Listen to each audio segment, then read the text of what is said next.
Bienvenidos amigos a una edición más de El Burgués TV. Este es un espacio de la Juventud Popular Cristiana de Arequipa.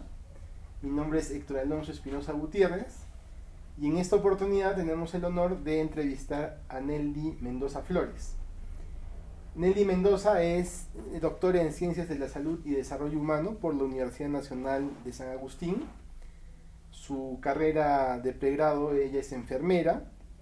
Actualmente ella es presidenta de la Fundación Daimara, es asesora de la Unidad de Bienestar Estudiantil de la Universidad de Especialidades de Guayaquil, en Ecuador. Es miembro del Comité de Investigación de la Red Panamericana Proyecto Esperanza, que es un centro de acompañamiento para mujeres en estado de post-aborto, ¿verdad? Exactamente. Sí. Nelly, muchísimas gracias por la oportunidad, muchísimas gracias por aceptar esta entrevista. Encantada, Héctor, encantada de estar aquí y bueno, dispuesta a colaborar y a responder las preguntas que tengas en este hermoso diálogo que creo que va a ser de mucho bien para todos aquellos que nos están viendo. Exacto. En cualquier parte del mundo. Exacto. Este es un programa de la Juventud Popular Cristiana que nos pueden encontrar en YouTube, en las redes, en el Instagram, en Facebook. Neldy, desde tu experiencia profesional, ¿cuál es el estado del aborto en Arequipa, en el Perú y en el mundo? Bueno, es una situación, un fenómeno social que tiene un centro causal multifactorial y que tenemos que tomarlo muy en cuenta y hacer un análisis, si bien es cierto, centrado en aquel que está en total indefensión como es el niño por nacer, porque en el aborto concurre el concebido, la madre y todos los elementos externos que rodean a esta decisión. Y como tal, teniendo estos tres elementos, es un fenómeno que, si bien es cierto, tiene origen en un embarazo en crisis, también está a punto de tomar una decisión que resulta posible de fatalidad para la madre, de súbito para el niño y también para la sociedad. Como fenómeno tiene una indefensión, una desprotección en un marco jurídico, porque cada día surgen mayores tentativas de poder darle vía libre al aborto bajo cualquier circunstancia. Entonces la indefensión jurídica va en término creciente. La percepción de la mujer en cuanto a ser la protectora y defensora del niño también va en seria disminución.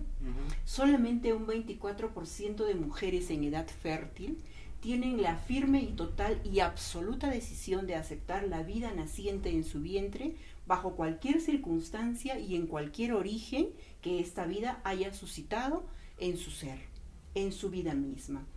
Aquí también estamos frente a una amenaza.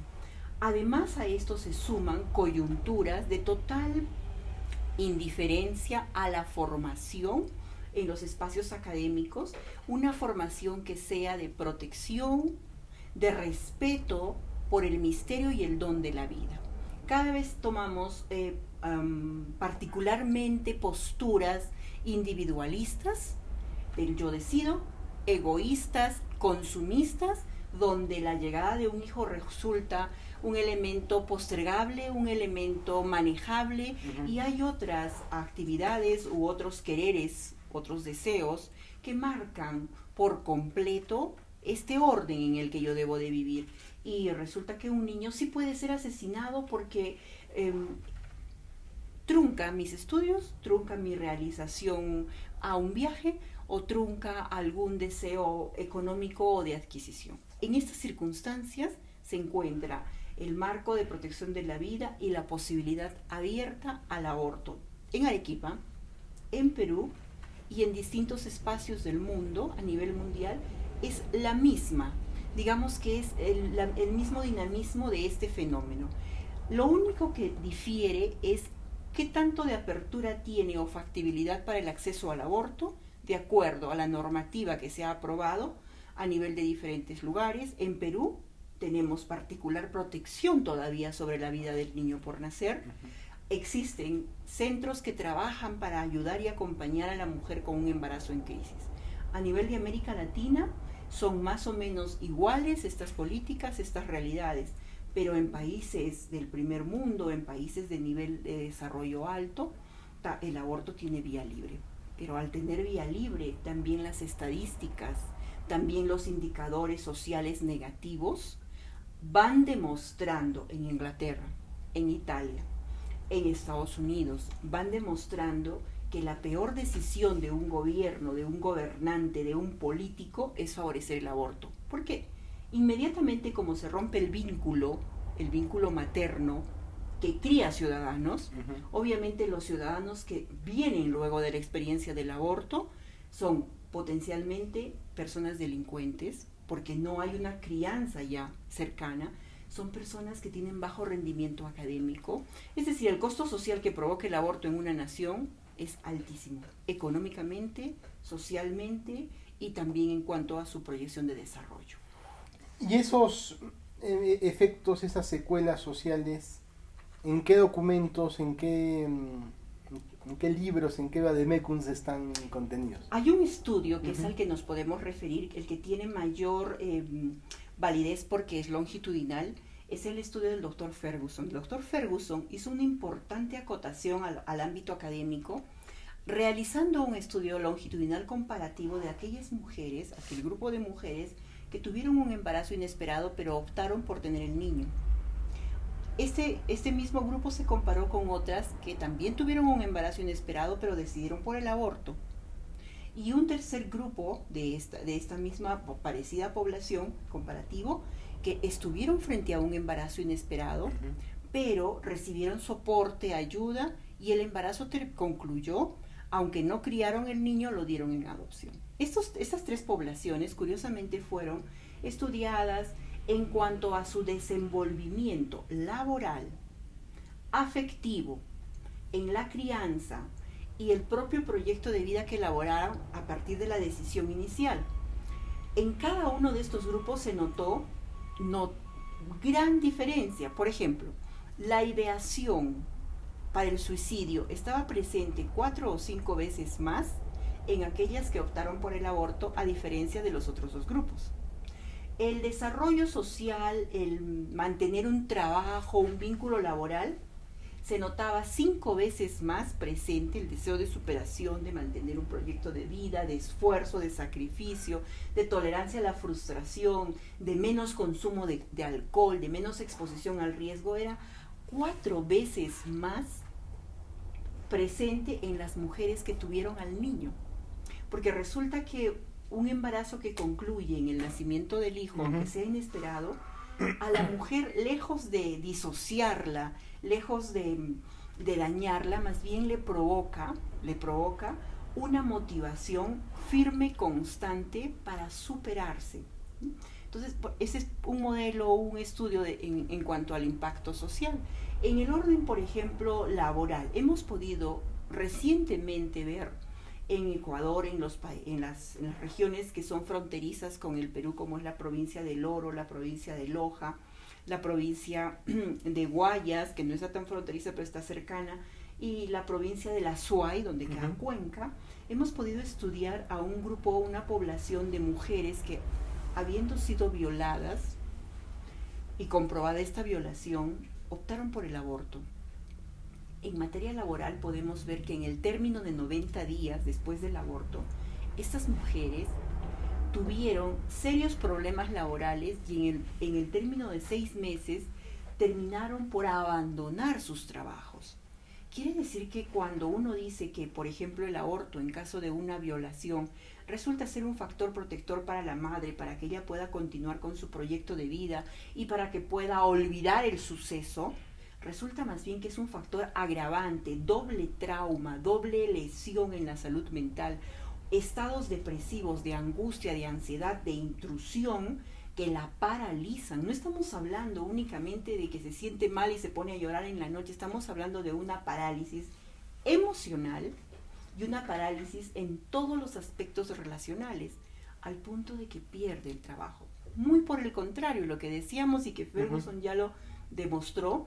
También está el estudio, por ejemplo, de la doctora Natalia López Moratalla en España, y ella nos dice que el proyecto de vida del cerebro de la mujer, centrado con la mirada en el hijo presente, es un proyecto que activa, que genera una revolución en el cerebro de factores, de neurotransmisores que animan, que estimulan. ¿Quién segrega más dopamina? ¿Quién da un baño cerebral en mayor cantidad de dopamina? ¿La mujer que abortó o la mujer que tuvo al hijo? La mujer que tiene al hijo. Entonces, son asuntos que pueden verse de manera muy evidente a través de diferentes especialistas académicos. Por esa razón es que estamos siempre nosotros preocupados por cómo va a ser la realidad de una mujer cuando en países como el nuestro o en otros se da vía libre al aborto. Estamos haciendo un acto de total injusticia contra una mujer. Exacto. Y lo que me agrada es esa perspectiva también científica, ¿no? Y poner en valor los estudios que has mencionado, ¿no? Porque finalmente a veces parece ser que la opinión pública tiene ya una posición sobre, por ejemplo, sobre el aborto, pero estos argumentos científicos y estas investigaciones no se ponen a la luz, ¿no? Nelly, ¿podemos afirmar que el aborto es un drama? ¿Es un drama? Sí, pero es un drama que tiene una trampa emotiva. Es decir, drama como tal, malicia como tal, cuando este mismo grupo de personas que tú nos mencionabas, los ciudadanos, se ponen a favor de la postura del aborto, por ejemplo, en particular el aborto por violación, resulta que ni son malas personas, ni están viendo el drama de la mujer que ha pasado por el tema de la violación, por este acto de violación que es tan doloroso, que a uno le provoca mucha pena, mucha angustia, que se solidariza con la realidad de la mujer, pero el drama deja de verse como tal en cuanto se convierte en una trampa emotiva, y la trampa emotiva es de orden gramatical lingüístico, porque decimos, pobre mujer, todo el tiempo va a mirar en la cara de su hijito la cara del violador, cuando el acto mismo de violación no permite que ni siquiera veamos a veces el rostro del violador.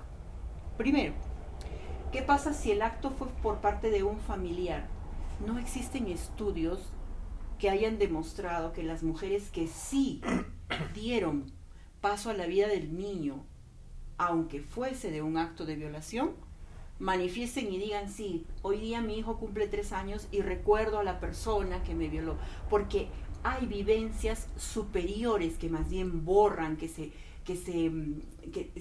ponen por encima de aquellas situaciones que nos pudieran retroceder, y eso está en, como muy bien decía, en esa activación de todos estos componentes bioquímicos de la maternidad. Eso por un lado. Por otro lado también... O sea, esos componentes bioquímicos ayudan a la resiliencia. A la resiliencia, y resultan un factor de protector en la memoria cerebral. La memoria cerebral requiere de oxitocina y progesterona para que nosotras tengamos una buena crianza, un estado de ánimo positivo, un estado de ánimo que vaya siempre en una perspectiva de ayuda, de solidaridad, ¿no? Esos son componentes bioquímicos. El aborto, al irrumpir contra ese vínculo bioquímico que también se está formando en el cuerpo de la madre por el nacimiento de este nuevo, por la concepción de este nuevo ser y el futuro nacimiento, el aborto lo que hace es romper de manera drástica este vínculo y también esta secreción hormonal. Entonces, la posibilidad de depresión, de suicidio, de mayor daño y de un recuerdo, de una memoria dolorosa, una memoria restrictiva, una memoria intrusiva, una memoria dañina, en el caso de una violación, de un aborto después de una violación, es altísimo, frente a la protección que sí le provoca continuar con la gestación, porque seguirán produciéndose progestágenos y oxitocina en el cerebro de la mujer, y la memoria cerebral de esta mujer será más bien óptima, ¿no? Y volvamos a lo de trampa emotiva. Decíamos que es trampa emotiva por esto de pobrecita, se va a acordar toda la vida del niño. Falacia, mentira. Segunda trampa emotiva. Muchas niñas, miles de niñas están siendo obligadas a ser madres. Trampa emotiva porque un dato estadístico que ni siquiera tiene coincidencia. Hace unos meses en América Latina y también aquí en Perú se decía que el 10% del total de mujeres que tienen hijos o que son madres, el 10% resultan ser niñas menores de 14 años. 10% de 7 millones, que esa es la estadística de las mujeres, 7 millones y algo, 7 millones de mujeres que son madres en una edad fértil. Vendrían a ser 700.000 niñas.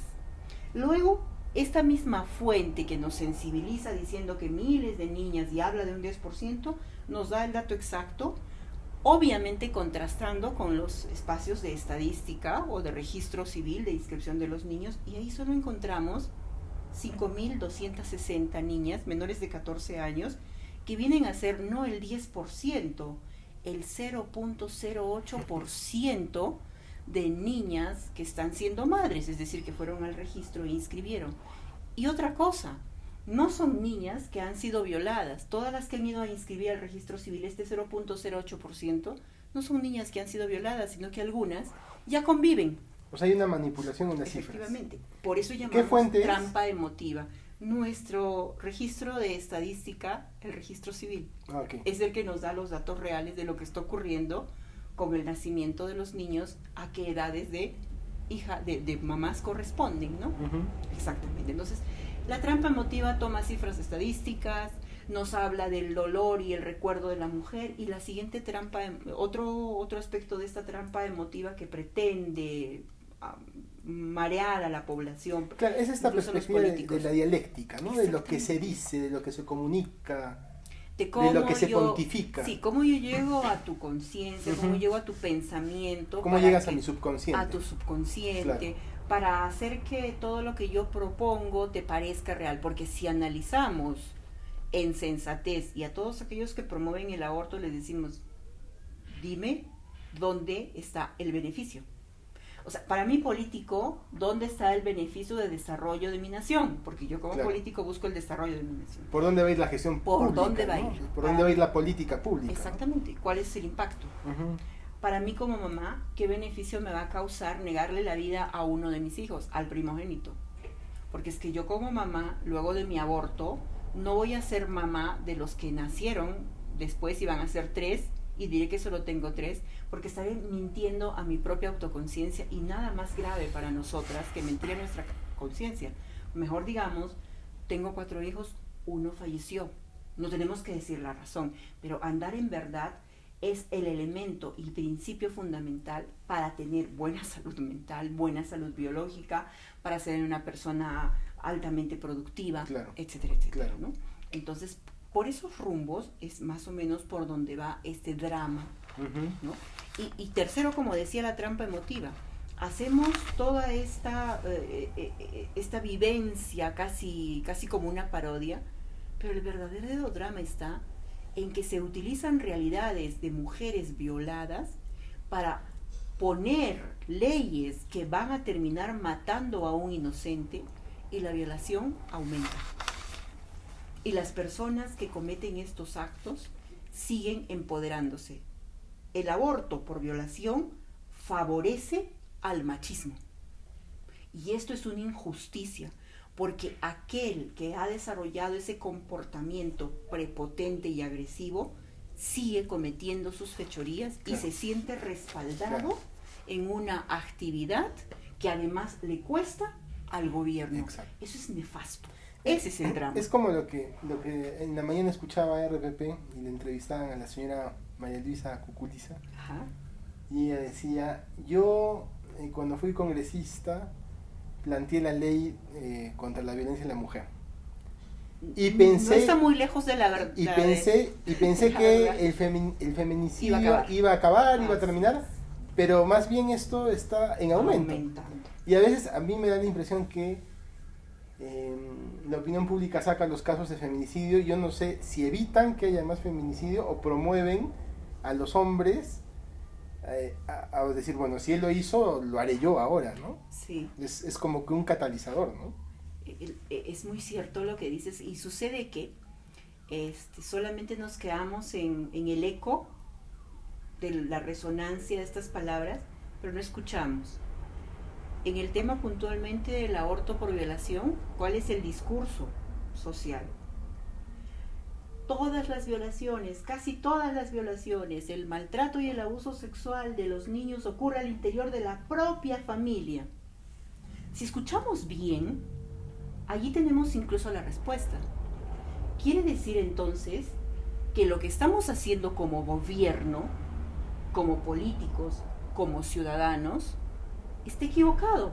Porque si algo ocurre dentro de este espacio que es la familia, quiere decir que estamos dejando desprotegida a la familia y nuestra familia está enfermándose.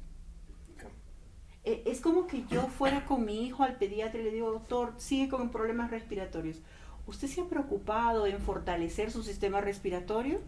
No, le vamos a seguir dando antibiótico al niño y finalmente, como no nada le hace bien, entonces el doctor me va a decir, el médico, eutanasia para su hijito, porque no podemos con este drama de su problema respiratorio. Esa es la lógica en la que se están trabajando las políticas públicas relacionadas a prevenir la violencia, la violación, los feminicidios. Claro. No hay lógica. Allí está, si en la familia ocurren estos dramas, ¿por qué usted no empieza a fortalecer a la familia? Porque inmediatamente dejaremos estas situaciones que se claro, pueden y evitar. La perspectiva debería ser fortalecer a la familia y no intervenir a la familia. Efectivamente, ¿no? Como... fortaleciendo a la familia, todo cuando se trabaja en políticas de perspectiva, de cultura familiar, más que perspectiva de cultura familiar, desde que están en el colegio. El solo hecho de decirles, Héctor, a los varones y a las jovencitas en el colegio, ustedes no son iguales estructuralmente.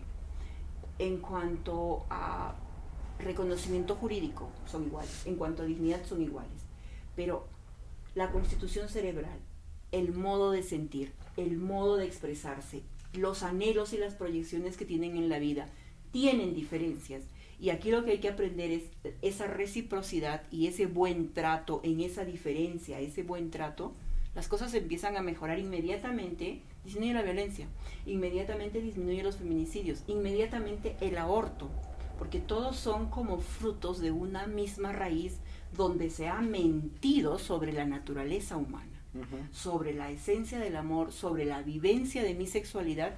Todas esas raíces mentirosas están dando los frutos que actualmente claro, es como un ejercicio de querer meter la realidad en un recipiente que no puede contenerla. Así es. ¿No? Es como que un capricho, un tema de la voluntad en meter la realidad en un recipiente que no la puede contener. Y además, hacernos creer a la gente de común andar, de sensatez intacta, que esa es la verdad. Y pobre de ti, mi querido congresista, si no crees la verdad que yo he formateado en este cubito, porque inmediatamente eres una persona desagradecida, eres una persona poco representativa, eres un retrógrado, fundamentalista, poco moderno, estás en contra de todo lo que queremos y bueno, hasta allí puede ser un poco comprensible.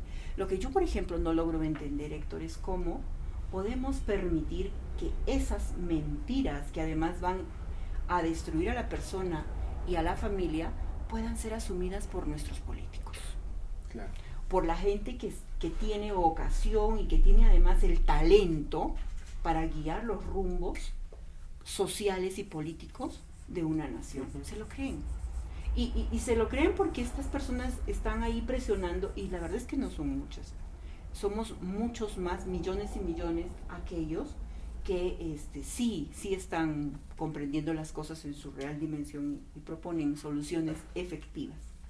Nelly, quienes están a favor del aborto plantean a veces que es una solución desde la perspectiva de la madre, ¿no?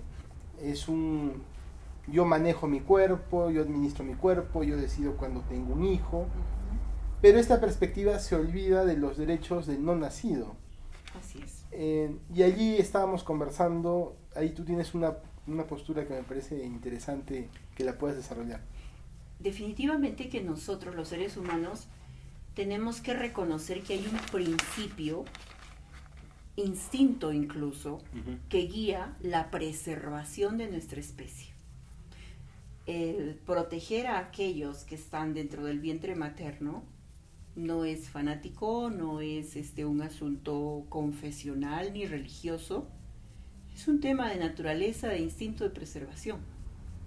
Si yo empiezo a matar de manera indiscriminada Hoy día porque está enfermito, mañana porque me va a doler la cabeza, pasado mañana porque no va a tener que comer, y así sucederán numerosas justificaciones para empezar a aniquilar a los niños en el vientre materno.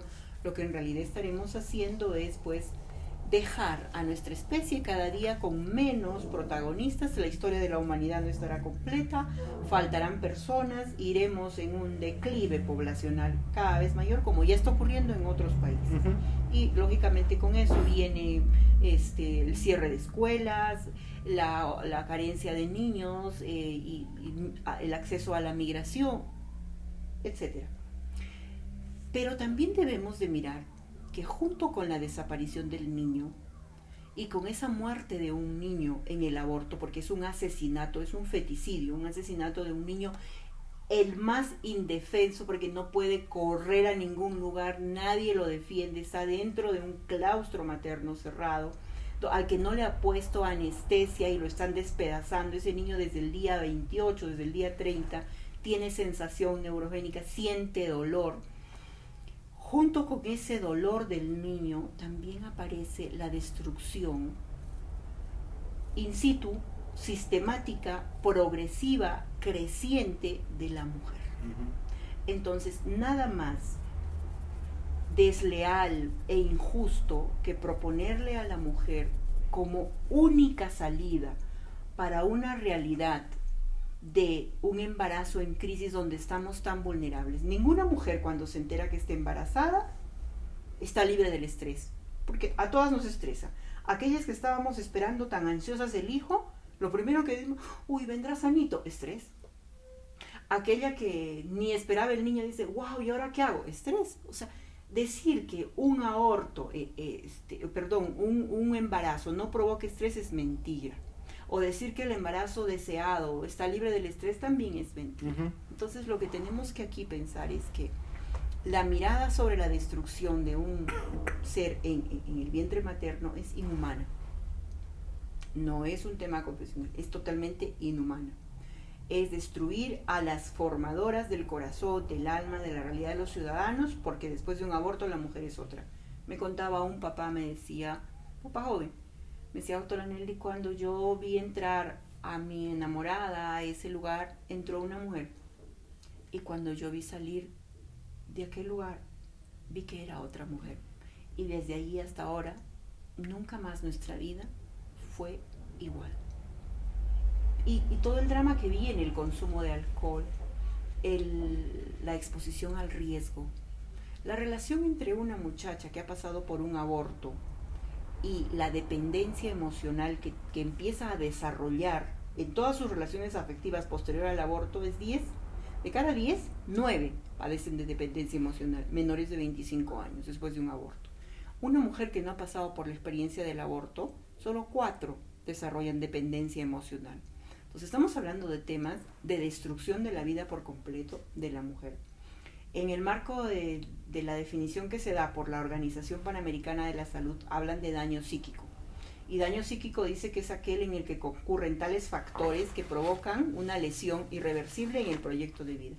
El aborto provoca una lesión irreversible en el proyecto de vida. El proyecto de vida es lo que la persona a partir de hoy en adelante va a hacer, cómo se va a desarrollar.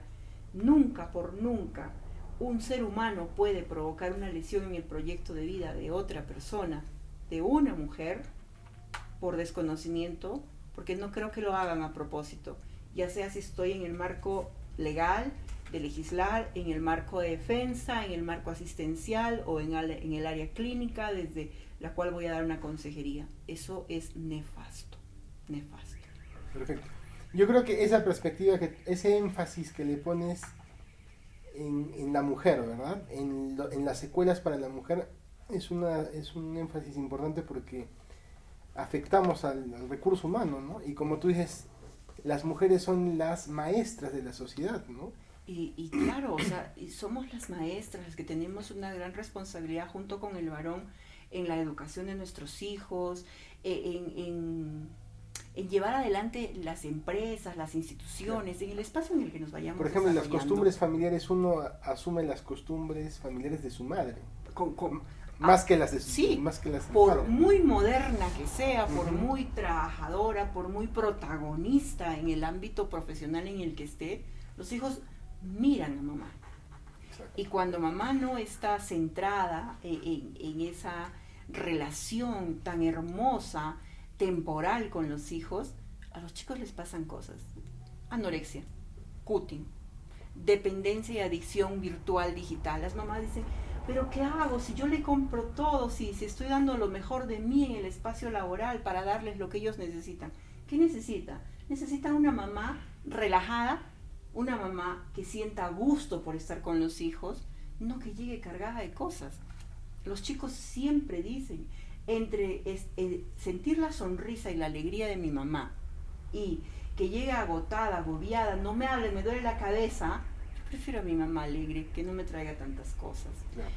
Y en el tema del aborto, por ejemplo, a nosotros nos duele porque una mujer que cría después de la experiencia de un aborto realmente es una heroína, porque tiene que sobreponerse a un dolor permanente y creciente, un duelo no resuelto, a la nostalgia por el hijo y todavía a que un grupo de mujeres que dicen defender a la mujer le recuerden en cada momento que lo que pasa es que son otros los problemas que te afligen, no es el aborto.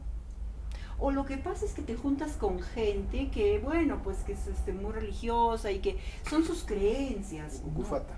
El asunto de las secuelas después de un aborto es un asunto de trauma cerebral, bioquímico, de la conectividad en el cerebro, de la memoria cerebral que se genera a partir de la crisis que surge, la ruptura del vínculo con los neurotransmisores bioquímicos aquí en el cerebro.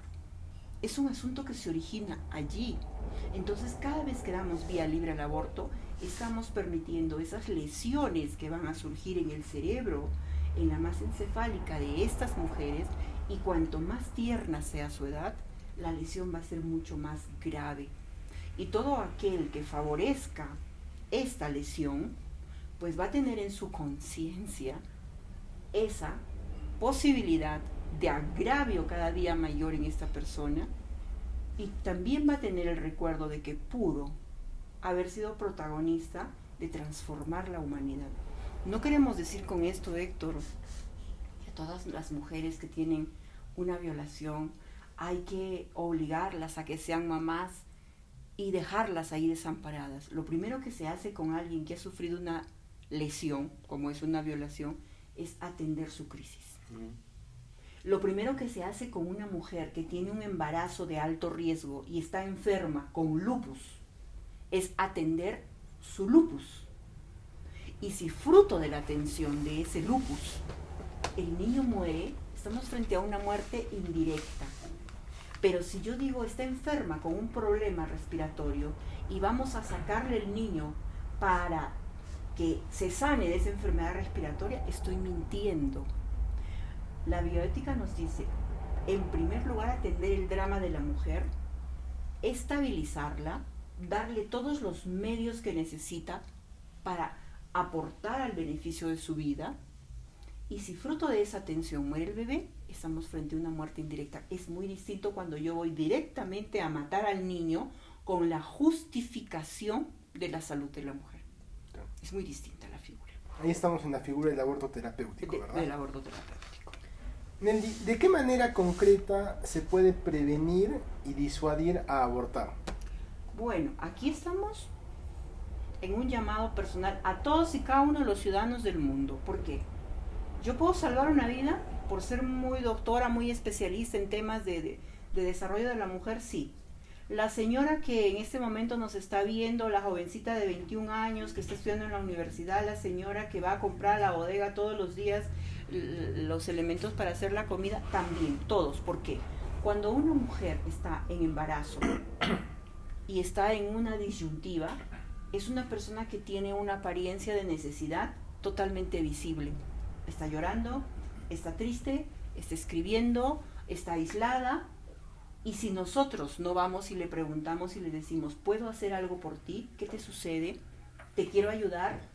Estaremos dejándola en el total desamparo y en la soledad, que es la primera causa por la que llegan al aborto. El 74% de mujeres que nosotros hemos acompañado en Proyecto Esperanza nos dice, si alguien me hubiera dicho, no lo hagas, yo te ayudo, no hubiera llegado al aborto. Yo necesitaba que alguien me dijera, aquí estoy para ayudarte, en primer lugar. En segundo lugar, creando centros de formación y educación para la maternidad. Las adolescentes abortan con más, digamos que con más temor. ¿Por qué? Porque la cultura actual es una cultura maternofóbica. Es decir, desde que tengo 10, 11, 12 años, todo el mundo, incluida mi tía, mi mamá, mi abuelita, la catequista o mi profesora del colegio y de la universidad, que dicen, cuidado hijita con tener hijos, primero hay que ser profesional, los hijos cansan, los hijos aburren, los hijos te quitan el cuerpo, los hijos, ay, qué cansado, ¿quién va a tener hijos?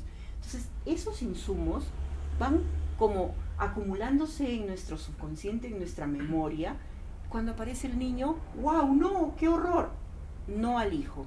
Esta cultura maternofóbica está confundida. No está mal que la mujer pueda realizarse profesionalmente, pero la realización temporal de la profesión no tiene punto de comparación con la realización inmortal que nos otorga la maternidad. En los genes de mi hija, de mis hijos, de mis nietos, yo voy a seguir viviendo. Y en la calidad de vida que ellos tengan, va a estar la huella de cuánto de interés, dedicación le puse yo a la crianza de esos hijos. Claro, se cumple esta ansia de infinito, ¿no?, que tenemos los seres humanos, ¿no? O sea, el trabajo me nombraron doctora y me dieron el megatítulo. ¿Cuánto tiempo se van a acordar?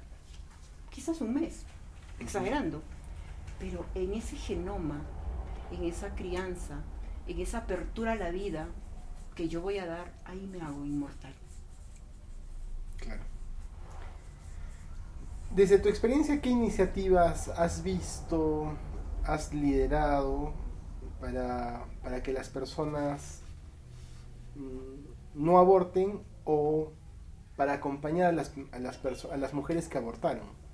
La iniciativa más grande que funciona es en Europa, que se llama Red Madre, quizás porque también fueron los espacios donde se dieron en un inicio todos estos movimientos a favor del aborto. Red Madre tiene una cantidad de asociaciones y centros que ayudan, enseñan, educan, forman en maternidad de manera previa, durante la noticia de la maternidad y luego en la crianza. Y eso es algo tan bonito, porque nada más grande que sentir que alguien te dice, pero no te preocupes, mira, durante el primer mes así le vas a ayudar en la lactancia, en los cólicos, en aquello, para aquellas mujeres que somos primerizas, no tenemos la familia grande cercana. Red Madre.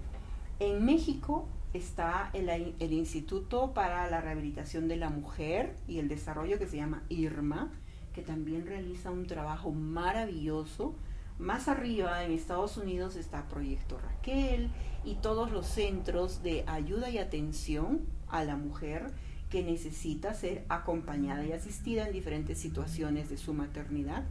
Felizmente, actualmente en Estados Unidos sí hay una percepción social y política también muy favorable a la defensa de la vida, a la ayuda de la mujer. En América Latina tenemos Proyecto Esperanza, que trabaja mucho en acompañamiento posaborto. Estamos en 14 países.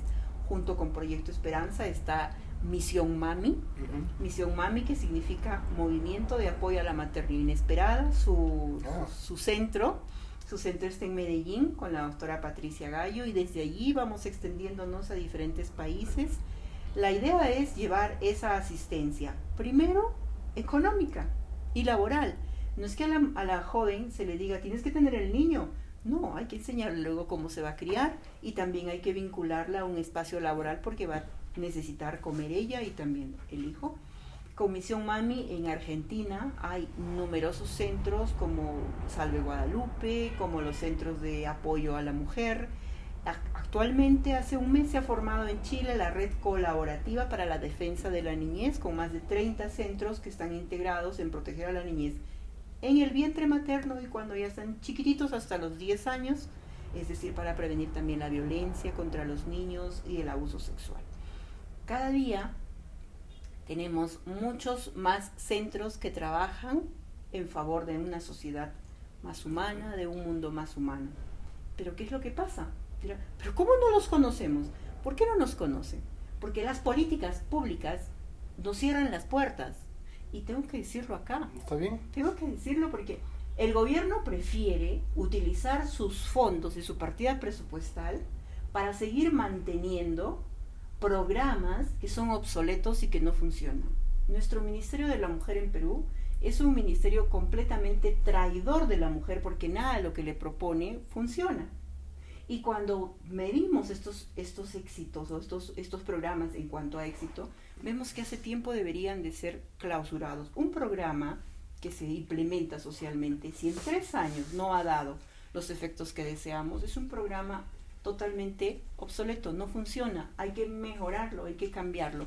Y acá seguimos con las mismas propuestas, por ejemplo, para prevenir la violencia, para prevenir el abuso sexual. No funciona, señores, no funciona. Entonces, nosotros como dueños de nuestro dinero para que sea aplicado en las políticas públicas debemos decir, utilícenlo bien.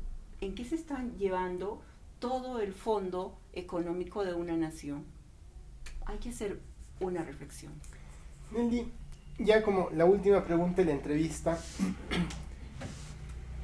las instituciones supranacionales, como por ejemplo la Corte Interamericana de Derechos Humanos, las ONGs, Naciones Unidas, la Organización Mundial de la Salud, parece ser que han tomado partido por unas políticas públicas ya definidas.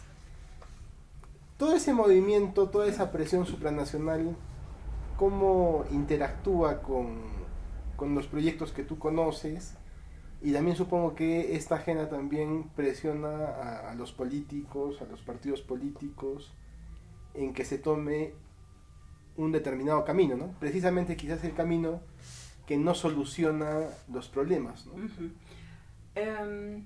Los intereses respecto de cómo queremos que se movilice la humanidad están marcados. O sea, ¿qué quiero? ¿Quiero tener gente pensante, gente esclava, gente sometida? ¿Qué quiero?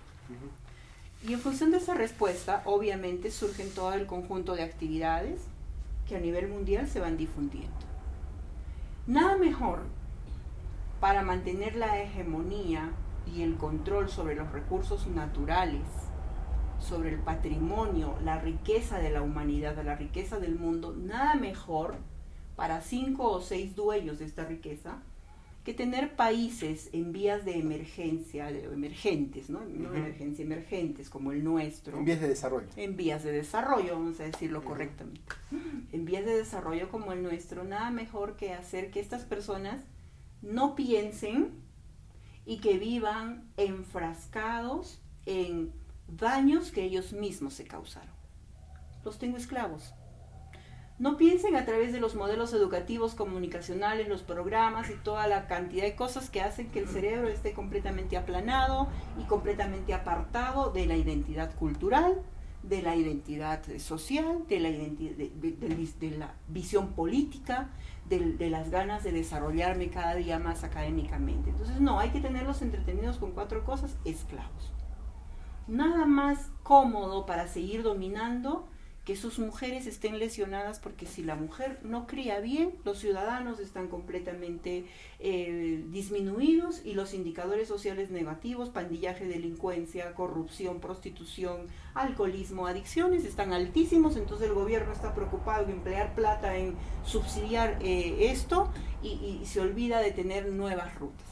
Y finalmente, yo opongo los modelos educativos porque como yo voy a dominar y tengo que esclavizar, yo digo que aprenden, que no aprenden. Y ahí entran los famosos derechos sexuales y reproductivos, que son la meca del asunto de todo lo que estamos viviendo ahora. Entonces, ¿y quiénes son los dueños de los derechos sexuales y reproductivos? De las nuevas, los nuevos estilos y todas las cositas, las nuevas canciones. Aquellos que están dirigiendo y ponen el dinero para que estos organismos supranacionales puedan ser como entes rectores, como los que parecen modernos, como los que cantan la agenda de actividades y cómo manipulan las voluntades políticas a través de modelitos. Ya en este país se hizo tal concesión o se está dando apertura a tales leyes, Perú va atrasado, Argentina peor, Chile ni que se diga, y así empiezan como a presionar, generar un rumor de presión. Pero lo cierto es que estos organismos supranacionales no tienen autoridad sobre nosotros. Se genera una ansia de modernidad. Una ansia de modernidad, efectivamente, pero no tienen. O sea, al final, los buenos políticos, las buenas legislaciones, los buenos académicos, los buenos profesionales dirán, no, pues, o sea, sí, todo el tiempo nos dicen que eso es lo correcto, pero nunca lo demuestran. ¿Quién ha demostrado que el aborto haya provocado beneficio para la mujer, para la sociedad, para su familia y que haya generado progreso en una nación? Inglaterra. Ya se ha manifestado, la Sociedad Ginecológica de Inglaterra y la Sociedad Psiquiátrica de Inglaterra, por favor, presenten un consentimiento informado que le diga a esta mujer que en el término de 6 años va a padecer cáncer de mama. Preséntenle un consentimiento informado para decirle a esta mujer que en el término de 4 o 5 meses va a tener ideación suicida. Ya no podemos contener el fondo social donde los psicotrópicos, los medicamentos para calmar ansiedades, depresiones, nos desbordan. Es un costo social muy elevado cuando vamos así como muy de la mano con los organismos supranacionales. Quieren gobernarlo todo. No pueden decir, amparados en la conferencia de Beijing +5, estamos desarrollando las políticas de la mujer. Esta declaración de Nairobi que se ha firmado hace unos meses atrás, en el mes de septiembre-noviembre, que marca los lineamientos de trabajo para el desarrollo de la mujer hasta el 2030. Nada más insensato. Si ustedes revisen ese documento, no tiene ni siquiera la mirada, ni está centrada en las necesidades de nuestra realidad amazónica, de nuestra realidad andina, ni de nuestra realidad de las jovencitas. ¿Qué quieren? 13.000 jóvenes en Arequipa, las adolescentes, 13.000 muchachas. ¿Qué es lo que quieren? Enséñenos cómo es el enamoramiento, cómo se quiere. O sea, los chicos no están prendidos de una pulsión sexual, como lo dice, por ejemplo, estos lineamientos. Los adolescentes necesitan tener pautas de prevención del embarazo. O sea, pero ¿qué tipo de pautas? Las que ellos quieren enseñar, lo que quieren es vendernos sus preservativos, sus píldoras, y que hagamos convenios con los laboratorios que producen todo lo que ellos nos quieren vender, y finalmente hacer un tráfico de los restos de nuestros hijos, porque son nuestros hijos de 4 semanas, de 6 semanas, de 12 semanas, son nuestros hijos, para hacer un comercio indiscriminado. Nos quieren hacer productoras de óvulos para que nos hagan una hiperestimulación ovárica. En lugar de producir 10 óvulos, produzcamos 20 óvulos. Nos hagan creer que sí funcionó la fertilización in vitro, pero me fecundaron más embriones. 8 de mis hijos están congelados. A mí nunca me dicen eso en la fertilización in vitro. Es un negocio, señores. ¿Y cómo empieza el negocio? Provocando estimulación en los chiquitos. Los dueños de la pornografía, que provocan hiperestimulación y ansiedad en el hipotálamo, una maduración más temprana de las hormonas que producen el deseo sexual. Los dueños de la pornografía venden eso para que los niños sean sus consumidores. Estos niños empiezan a trastornar, son luego los que provocan un desorden de su sexualidad, incluida la potencial violación. O es el enamoradito que tuvo a alguien y se hizo consumista luego de la pornografía, de los anticonceptivos. Le falló el anticonceptivo, ahora es consumidor del aborto. Claro. Entonces es una cadena de comercio. Es una cadena. Esos son los intereses de los organismos supranacionales. Nelly, muchísimas gracias por la entrevista. En lo particular me ha gustado bastante porque has presentado este énfasis en la mujer, has presentado bastantes datos. Gracias. Te felicito por el dominio del tema. Y también justamente hoy en la mañana conversaba con alguien porque este programa se llama El Burgués TV, porque precisamente buscamos levantar opinión, buscamos levantar cierta controversia con buena información, con buen contenido, porque esta es una iniciativa de la Juventud Popular Cristiana que trata de aportar con un granito de arena en el debate público. Vuelvo a decir que es importante que nos preocupemos de la política, porque ningún interés privado puede desarrollarse en un ambiente público viciado. Y creo que con las ideas, con las cosas que nos has planteado fundamentadas, estamos contribuyendo por lo menos a pensar de una manera diferente y por lo menos a cuestionarnos una serie de cosas que ya están dadas y sentadas por la opinión pública. Muchísimas gracias, amigos, los esperamos en una próxima edición de El Burgués TV. Hasta luego.